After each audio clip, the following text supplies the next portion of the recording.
Jim Rowan, who is CEO of Volvo Cars. Buenos días. Hey. Damilola Ogunbiyi, Special Representative of the UN Secretary General and Chief Executive of the UN Sustainable Energy for All. And finally, Olivia Bloom, CEO of Schneider Electric. So let me begin by saying just a few words about the subject of today's session.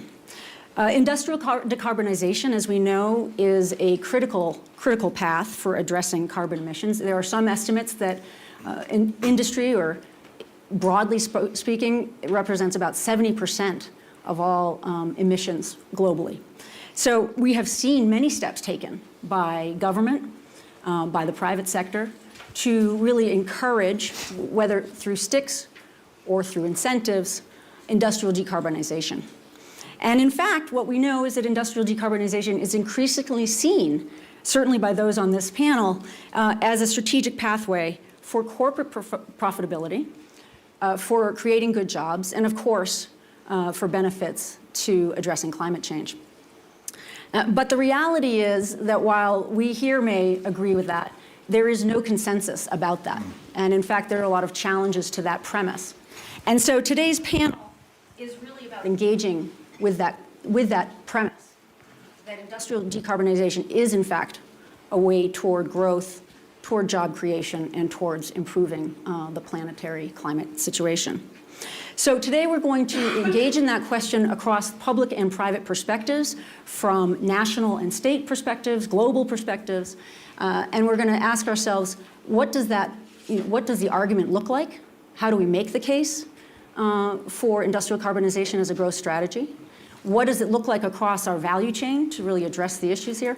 And what does collaboration look like? We know that, in fact, addressing this requires public, private, nonprofit engagement, and we have some great examples of how that's worked. Which ones should we lean into? Which ones should we avoid? So to begin that conversation, why don't I turn to you, Secretary? How would you respond to those who challenge the premise that decarbonization can lead to growth and job creation? And can you share any examples that maybe come to mind about that? Absolutely. Thank you so much. Indeed, I think there are very concrete sectors that can demonstrate that decarbonization can be good business and good for the environment. And of course, I have one very concrete example that I would like to give, and that's the construction sector. The construction sector, from our perspective, is one that can really be decarbonized more easily than other sectors, number one. Number two, it generates around, in Mexico at least, 160,000 jobs per year. And the other thing is that the construction debris can become a very important element for circular economy. And the figures that I would like to share with you very quickly is that the greenhouse emissions associated, for example, with the production of cement are around 23 million tons of carbon equivalent and 32% of emissions from this industrial sector. So definitely we believe indeed that this sector in particular can be a very good example of decarbonization, and where I would say the associated sectors to the construction sector can also be decarbonized. So this is something that I believe we have selected 8 sectors really in Mexico that can be decarbonized, and this is what we are presenting in the national determined commitments. Residential, of course, linked to construction. Waste, which I think is another very key sector. In Mexico, we have 90% of the waste are disposed openly in open landfills, which is a disaster. So this is another way of generating and decarbonizing, actually, with methane, and we have to do that. I mean, and the President, Claudia Sheinbaum, has instructed us to put special attention on landfills that we can really recycle. For me, that's a very important industrial sector. And finally, I would say, of course, electromobility would be a perfect match. I don't know what's going to happen there, but maybe you can answer that question better than me. I know what's going to happen. I think so. Anyway, but in Mexico, we are putting a lot of interest, especially in public transportation, electrifying public transportation in Mexico City, for example. And this was done actually by our President, Claudia Sheinbaum, who was the mayor of Mexico City. Let me stop there to give a chance to my other colleagues. Thank you. Wonderful. Well, that's a great transition. Jim, I'm going to turn to you, maybe to deep dive on automotive and your view on that question. Yeah, I mean, I think if you go back a few years, then the road towards full electrification seemed like it was going to happen much quicker. But with big with big technology transitions, it takes time. And we see, I'm an engineer, so I look at the underlying engineering and the physics behind it. And if you look at electrical propulsion versus internal combustion, then an internal combustion engine, a really well-tuned, brand new internal combustion engine, runs at around 35% efficient from the energy that you put in to the forward movement of the vehicle. The latest technologies, not just Volvo cars, but our competitors as well, that's north of 93%. Now, you don't need to be a data scientist to figure out that that's pretty profound, but it's going to take time. And there's basically 5 friction factors that's going to get in the way of that. The first 3 are on the industry. The last 2 are slightly different. So the first 3 are cost. We need to get the cost of batteries down, and the cost per kilowatt hour. That's happening with technologies like LFP now is making huge inroads towards that. We need to get the charging speed up. So we're moving now towards 800 volts, and that means we'll be able to put in around 200 kilometers of range in less than 5 minutes. So we're making a lot of progress on that. And then energy density. We need to be able to get further with the same cost base. And again, there's so much money being poured into electrification right now that's making good inroads. It'll take a little bit more time for the energy density question, but we're making now the latest car that we released is now 650 kilometer range on a single charge. So that's working pretty well. The last 2 is basically infrastructure, and we need infrastructure. We were having this conversation earlier. Fast charge infrastructure takes time. Where we see that has been put in place, then we see it moving quickly. Norway, of course, is the poster child for that, where 85% of every brand new car sold is now electric. Good infrastructure, and then the last one is just change. The 5th friction factor is we've been driving internal combustions for a long time. We know how it works. We need to get used to the technology of electrification. We need to trust in that technology. But I go back to the earlier phrase, underlying technology of internal combustion versus electrification, there's a big difference in terms of the performance and the efficiency. And that's the reason why we have cell phones rather than house phones. Yeah. Technology will win the day in the end. Right, and particularly if the performance is there, right? Damilila, you have a perspective that's really quite global, and particularly around the global south. What's your sense about this argument around decarbonization and growth strategies? Well, I don't even think it's an argument anymore, right? It just has to happen. And I think the momentum is there regardless of what any leadership says. It's going to make the best economic sense, and we are going to move. I think the difference is how quickly we move and how we make sure that people in government are forward-thinking like the people on my panel right now. How do we make sure government has these industrial decarbonization policies in their NDCs, makes it part and parcel of government. So when they're thinking about every sector they're working in, decarbonization is part of it. But I want to touch on a different angle. I don't think people talk enough about the opportunity of decarbonization. What it means is, for continents like my own Africa that hasn't fully industrialized, they can industrialize from the start in a better way. We don't have to have them industrialize or use old technologies and decarbonize. So there's a big opportunity, especially for those types of jobs that will be created for a whole new industry. Because people don't realize a lot of countries in the global south still want to industrialize, right? Using these technologies, this learning. So this is why it is so important for government, civil society, businesses to really work together in this, not just from what's happening in your own country or what's happening in Scotland or US, or how do you take that capacity building to other countries that are going to do it regardless, and it's all of us that we can look at them and say, are you going to do it in a clean way or are you going to do it in a dirty way, because the technology exists. So that is what I'm most excited about. How do we teach people to have it clean and green from the start and just make it better? Sorry, one last point, and I promise. The other opportunity in decarbonization that people don't talk about much as well is basically we have a carbon limit, don't we, right? And there's basically an obligation for the global north to use less for the global south to be able to be even on a ladder, right? Mm-hmm. We are living in a world that we still have 600 million people without access to electricity at all. Can you imagine what will happen if these consumers come up using dirtier fuels, and we are still on the same trajectory in terms of our industry, it would be a complete disaster. And I don't think people talk enough about that it's just a responsibility, and companies at the forefront and governments at the forefront hold this responsibility, not just for their economies, for the economies in the global south as well. Thank you. Excellent. Olivier, maybe your perspective as well on this. You are obviously working across many geographies and also many industries. What is your sense around this argument, sorry, not argument, let's just say the premise around decarbonization and growth? No, it's a very interesting question. It's interesting, by the way, you say an argument, because at Schneider, we have a big promoter of sustainability, and I don't think we should be shy to talk about sustainability. For us, it has started 20 years ago, where we say if we want to develop Schneider Electric sustainably, we need to find a way to impact positively our ecosystem. And at the end of the day, it's very simple. You know, I'm the CEO of a large company. We have 200 factories to talk about manufacturing sector in the world. I need to make sure those factories, they can operate, they can be competitive, we have the right access to talent. So whether you do it for the planet, whether you do it for your wallet, and there is a consensus that decarbonization is good for your wallet.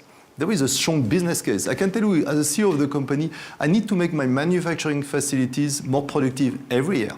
I need to save to compensate inflation of labor. I need to find a way to be competitive, you know, and to make sure you don't pay a too high price at the end of the day. And what is the best way at the end of the day to tackle decarbonization is to save energy. And save energy is about saving money. So sometimes we tend to make it very complicated, but there is a strong financial business case on decarbonization, which is about saving energy. Now we'll just conclude. You do it for the wallet, you do it for the planet. You can have ideology around it, but we don't have ideology at the end of the day. We are business people, we want to manage our company, and we believe it's good. It's good, of course, for the next generation. So for me, there is no argument, and we should not stop the journey, and we should continue, and we can talk later about how to make it happen, how to engage the entire ecosystem, which is very, very important. But for me, there is no argument. We should just continue the journey. Excellent. And last but not least, Governor, your perspective, you now have attracted, as I recall, no less than about $14 billion in clean energy technology into the state of Kentucky.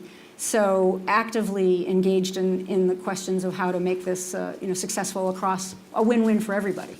Well, thank you. My name's Andy Beshear. I'm the governor of the Commonwealth of Kentucky. This is my first time at Davos, and this is my first panel, so thank you all for participating. I also think this is an exciting panel because of all the expertise, and I think we have one of every type of accent across the world on this panel.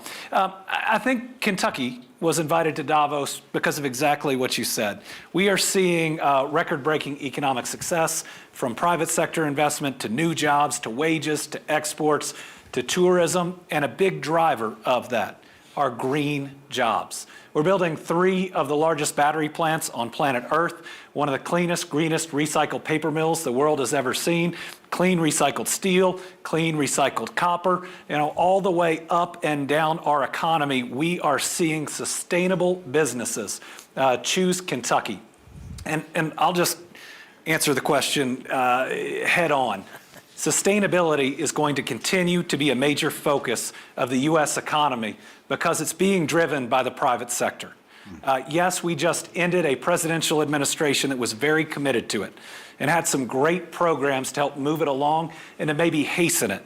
But the desire for sustainability was there before this administration, and it will remain through the current administration. To give you an idea, I've met with companies today that have operations in Kentucky. Schneider Electric has a plant in Lexington, Kentucky. Every single one has talked to me about sustainability. So in the first day of the next administration, I'm still being asked those questions. So both for Kentucky and for other states, we're going to keep delivering sustainable solutions because jobs depend on it. Because if your company is saying we could put 200 jobs here or 200 jobs there, but we have to have this portfolio of our power production, you want to be competitive. You want those jobs for your people, because when you've got good companies paying good wages, it creates a better life for your people. So when you're looking at growth strategies, it's to be as competitive for the good jobs as you can when you're a governor, and that requires that you look at and embrace sustainability. And let me just finally add, we've seen in Kentucky what happens when you're not a part of what's next in an industry. Now, we have been a coal mining state that, let me tell you, it had great jobs.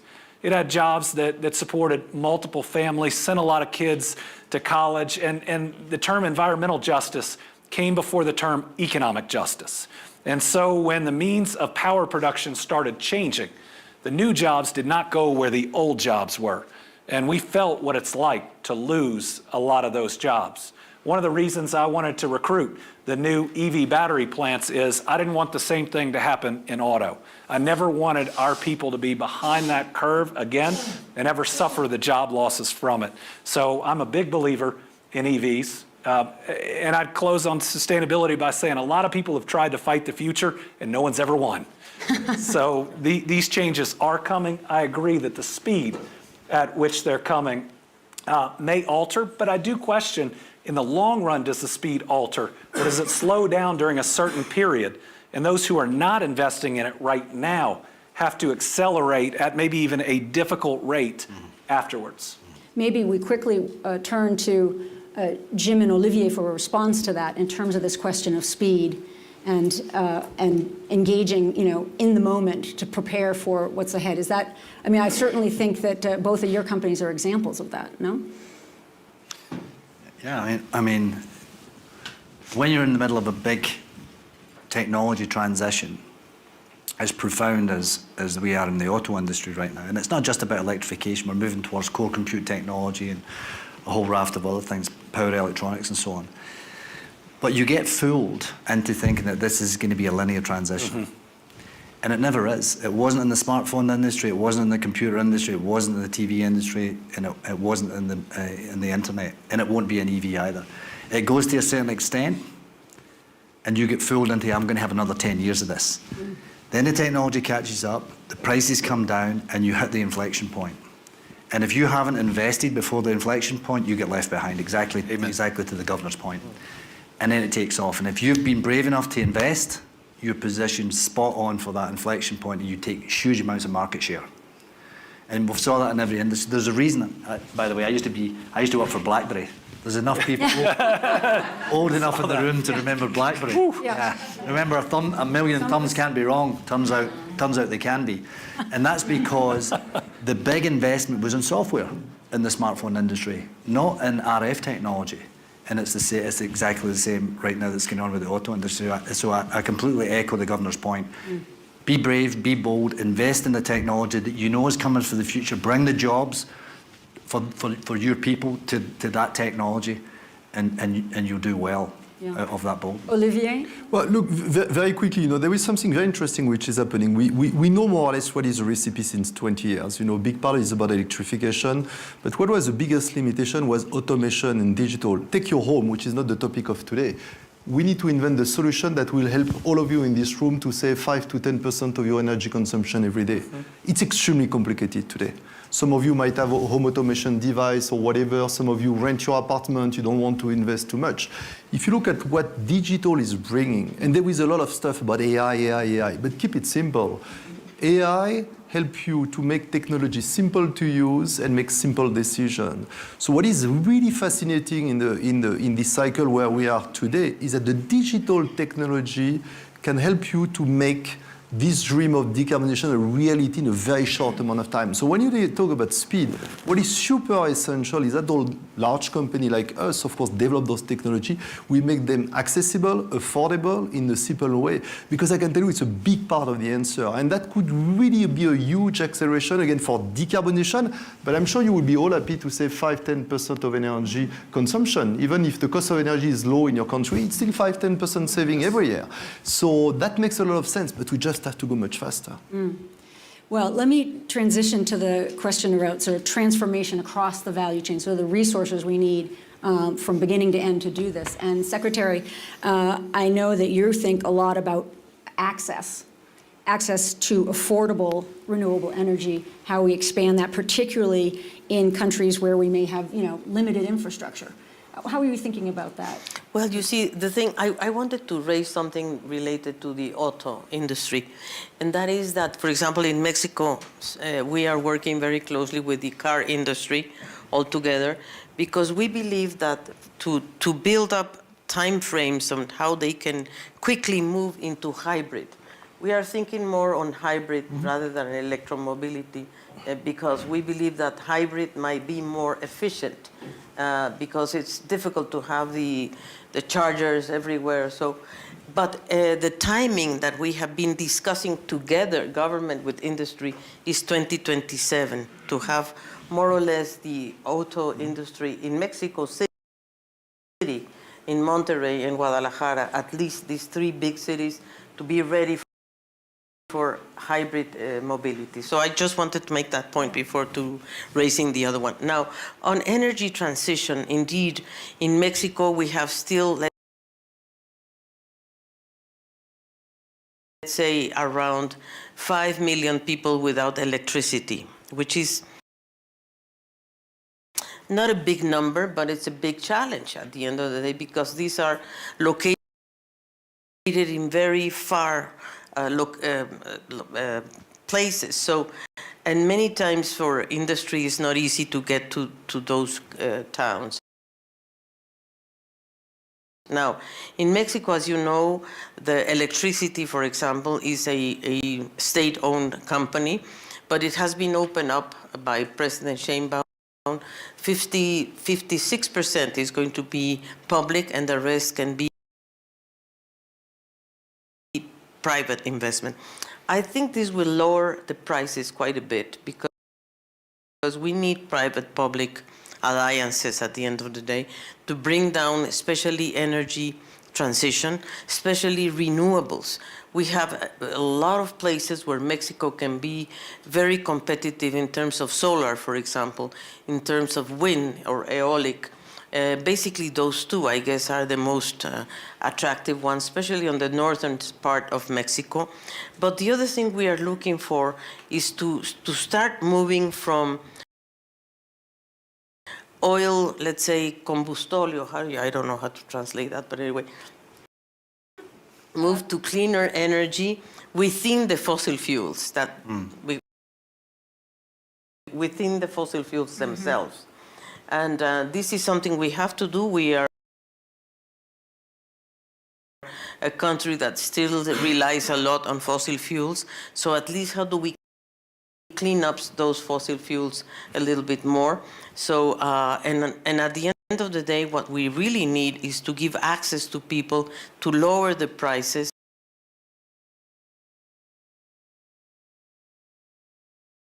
which is the most, I would say, challenging thing we still have in a country that has so much inequalities yet in territorial terms and so forth.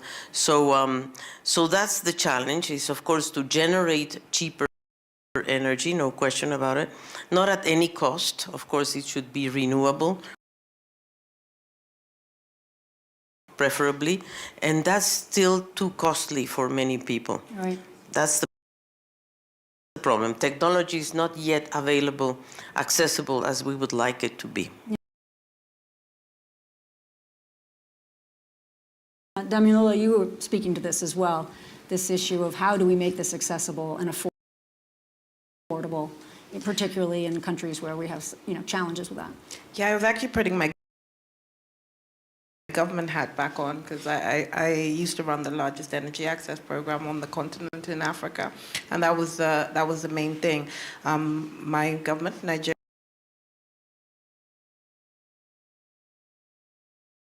we had spent billions on electrification, just billions, and it was only when we introduced the private sector that we started seeing speed and scale. So we managed to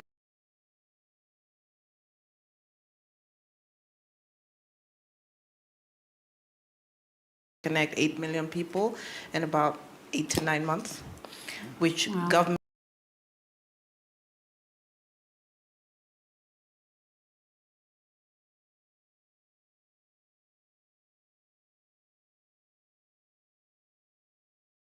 subsidies. So that let's get ahead of things with policies, with regulations,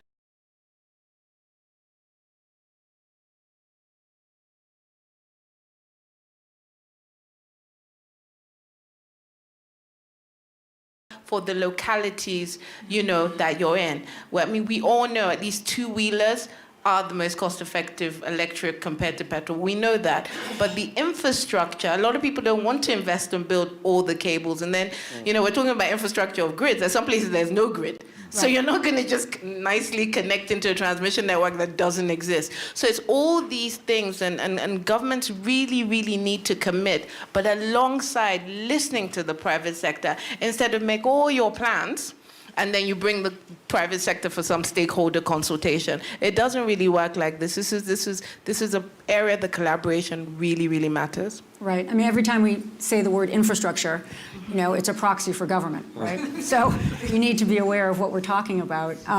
Jim, you know, you've been really focused on grid stability and energy access, et cetera. What are your thoughts on how you do that? Just to pivot maybe as well on the early comment on hybrids. Hybrids is a fantastic bridge technology because it gets people used to electrification. We have all the data for every hybrid, and by the way, we sell as many hybrid cars as we do full electric cars. Because a lot of people on the planet, either through no fault of their own, they don't have the infrastructure that they can rely on. So what we find is from the data that we have that every single mile or kilometre that's driven in a hybrid car is electric, 50% already. Because most, even if it's only got 80 or 100 kilometre range, most people don't drive that in a day. They think they will, or sometimes maybe they go and drive 300 or 400 kilometres in a single day, but most of the time they can get by. So I applaud your strategy on that, and I think it gets people used to that technology. The other big thing about full electrification is that in our latest EV we have 110, actually 111 kilowatt hour battery. So that drives, talk about growth strategy. There's so many things. I just started a new business within Volvo, within the same company, which is called Volvo Energy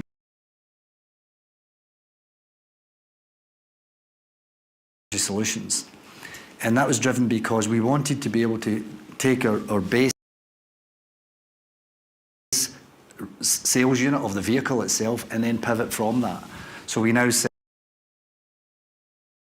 fast chargers, we sell home chargers, we sell home storage with batteries. So if you have a solar panel which operates on the DC current, you basically, in the battery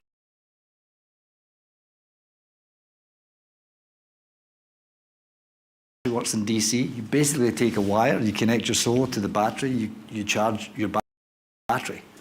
You get that for free, especially if it's sunny. Scotland, we have a problem with that, but in other places in the world it works quite well. So that's just one example. But now we're into industrial storage, and now we're looking at how can we take a second life for those batteries that are in vehicles at the moment that are going to come back, and how can we then give them a second life as a home storage unit or as an industrial storage unit. So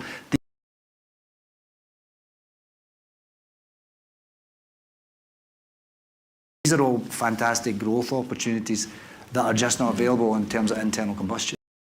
Right. And then finally, vehicle to grid, vehicle to home. So you can plug in now we have bi-directional charging in our EVs. You plug it into your home and you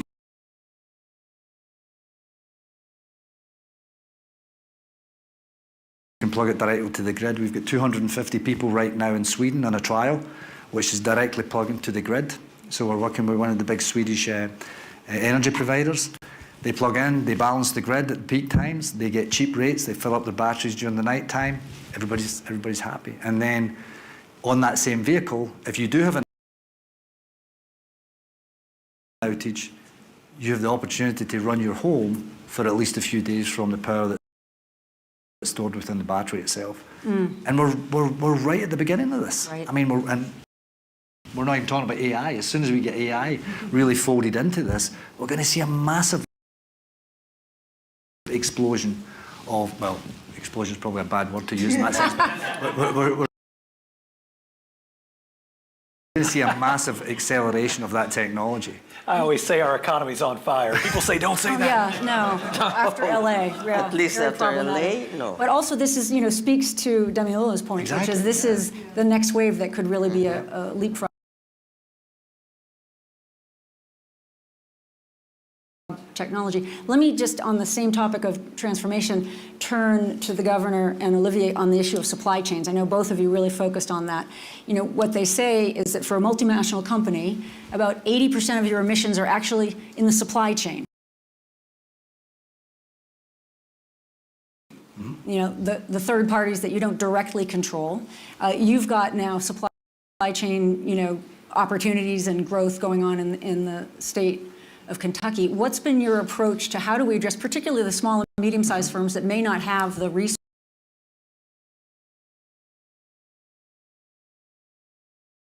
resources for some of this investment? Well, I think when you look at energy needs from the private sector, it's three things. It's reliability, it's affordability, and it's sustainability. And if we are all honest, it probably comes in that order for most companies because the lights have to come on and they can't go off. The energy has to be affordable to produce something at a price if you're either supplying or providing to the market. And there is a demand for sustainability that's out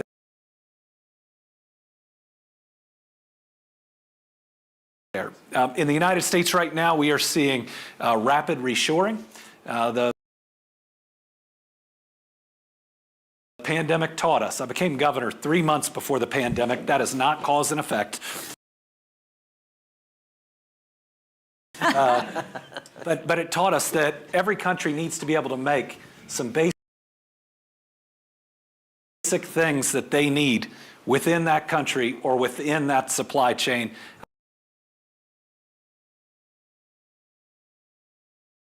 I had to tell nurses and doctors to walk into a COVID wing without the masks or the gloves or the gowns they need. And that's something that ought to teach all of us what we need for our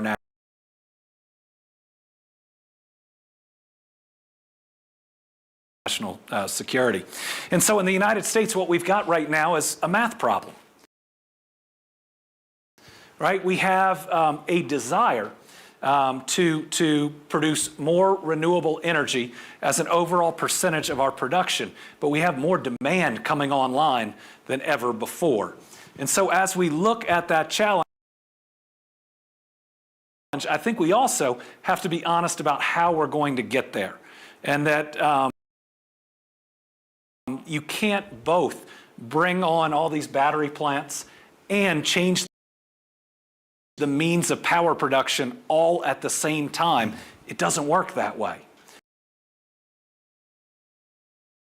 And so we've got to recognize that many traditional means of power production, like we were talking, are going to stay on longer than we might have thought 5 years ago, but that virtually everything new that's going to be built is either going to be renewable or it's going to be the cleanest version of whatever that natural gas plant or other has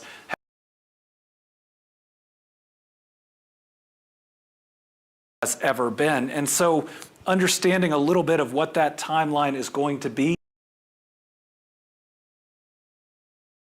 to meet the demands, and the fact that we can't get where we want in the planet without the large factories that need the power, that right now need some of that production that we've had for a long time, just tells us the balance of how we have to get there. And I think it's important in these discussions that we talk about the balance. I mean, I remember being on a panel where there was a very large company that said it's not enough to be working towards net zero. We're going to be net zero next year. And I turned afterwards and I said, well, have you thought about the economic impact that will have in certain areas and how much pressure that it will create in different areas? So just understanding that there is balance and nuance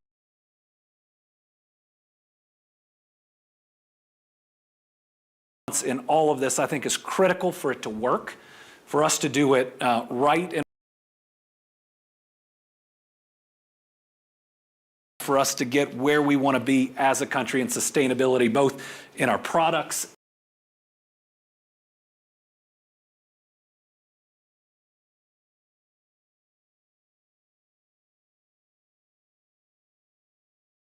and in our production. So with that said, it's They have digital platform, they have everything. So to answer your question, we've launched a zero carbon project. It was to embark those 1,000 suppliers, 80% of them being SME, to embark them in the journey to understand what means decarbonization, realizing a large part is energy consumption, how you keep it simple. Along the way, many of them have discovered that you have more and more regulation, reporting happening everywhere in the world. Reporting on decarbonization is quite complex if you don't know the different framework. So what has taught us again, we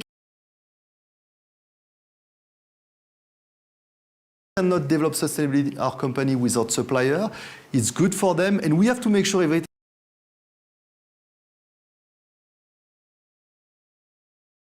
There is a new wave somewhere, we embark them during that cycle. You know, it's absolutely important.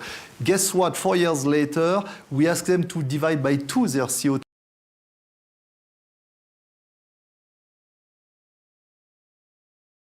emission by the end of 25. They've reached 80% of their objective. Not bad. And you know what?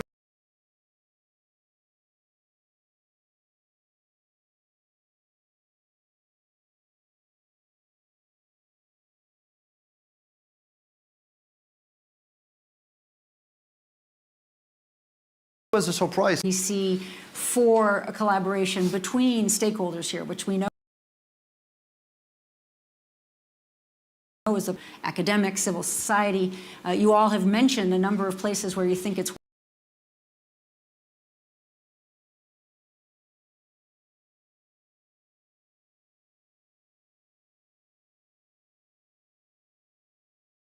worked well. Lessons learned or things you'd like to see us lean into more? Achieve that. We need definitely the participation of the private and the public sector to come together. The experience of the private sector on trains is very important for us right now. So we are engaging in, yes, the government is willing to pull in resources for infrastructure, no question about it. But the trains themselves, if they are going to be electric, it has to be private. And for example, in the Merida, in the Maya train, we are already working with 8 consortiums, 8 private consortiums, which are bringing all their experience in the trains, in the electricity, in la catenaria. How do you all this experience can be built in?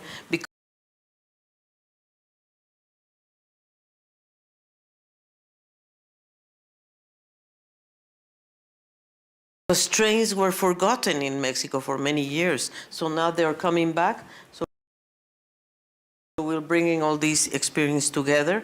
Now the Maya train is already 1,500 kilometers long, and it has been built in 3 years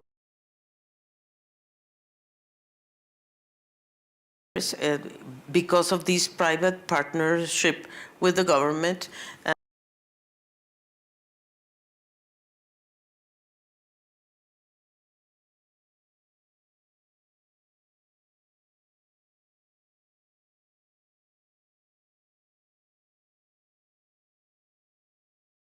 And 8 consortiums, private consortiums. Trade government. It wasn't a foreign face, a foreign name. We spoke the same languages, but we had the best education. So there was a thing to just bring us back to figure out these problems for our country. And there was the other thing that government did was pay us well. Unlike some other people who maybe work in civil service. And I think that's also very important, you know, and that also encouraged us to maybe work a little bit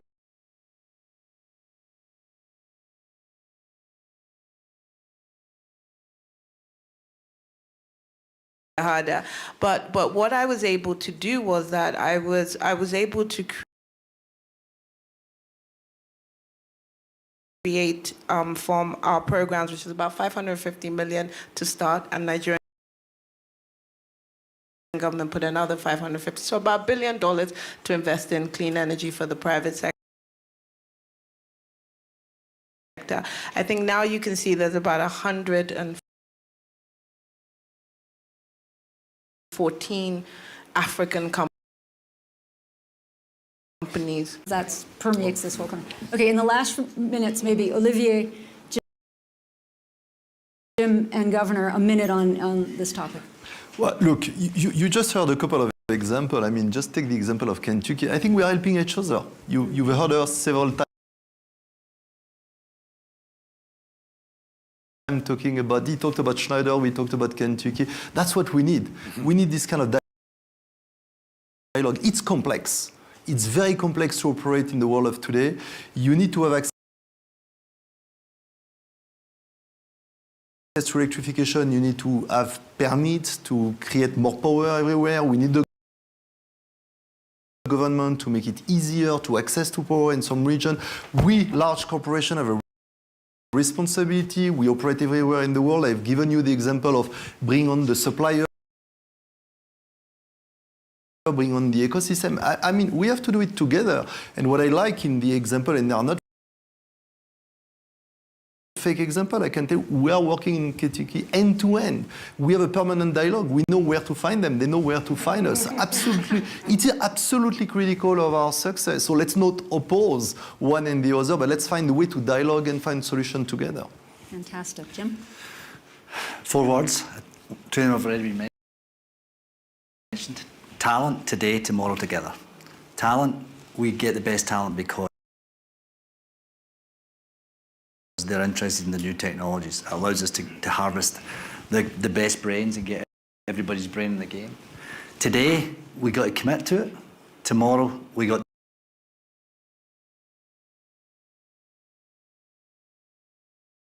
to deliver on those commitments, and we've got to do it together. And so that would be my roundup on where we are as a, as a society and as a technology as we move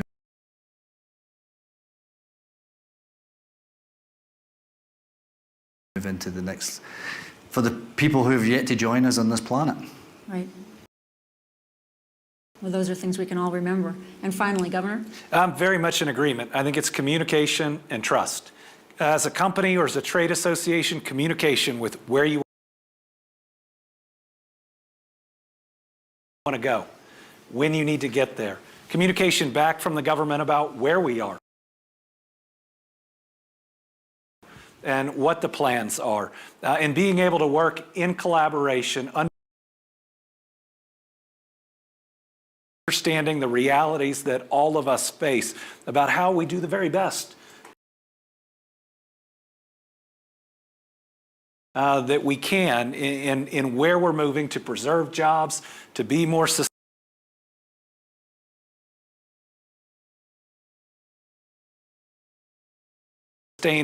all of those things working in concert. We can't forget, especially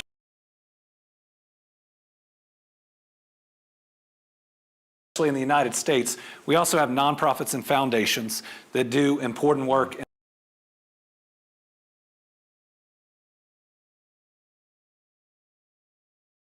sometimes can bring in funding pieces.